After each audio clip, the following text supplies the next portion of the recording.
नमस्कार मंडळी. तर मी दशरथ पाटील.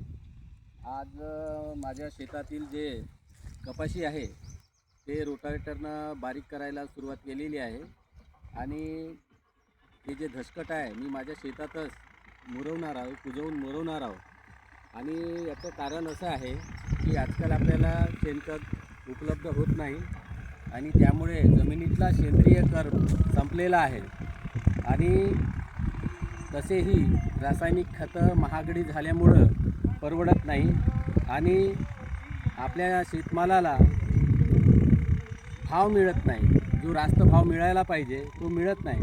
त्यामुळे उत्पादन खर्च कुठंतरी कमी झाला पाहिजे म्हणून हा आम्ही प्रयोग करत आहोत. तसा मी त्याच्या अगोदरही मी हा प्रयोग माझा सुरू आहे आणि ही जे काही पॉलिसी आहे, नवीन जे काही धोरणं येत आहे, निर्णय होत आहे, त्यामुळे शेती परवडनाशी झालेली आहे. तर आपल्यालाच आपला मार्ग शोधावा लागेल आणि आपल्या स्तरावरून आम्ही हा निर्णय घेतलेला आहे.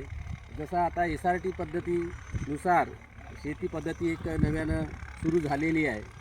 कमी जास्त त्याच पद्धतीने आम्ही आता पुढचं उत्पादन घेणार आहोत. म्हणून मी या ठिकाणी ट्रॅक्टरने, रोटावेटरने आपली कपाशी आहे ते बारीक करायला सुरुवात केलेली आहे. तर पाहूया पुढच्या वेळी जर चांगले रिझल्ट मिळाले, आपल्याला हा प्रयोग जर यशस्वी झाला तर सगळ्यासाठी उपयुक्त होऊ शकतो.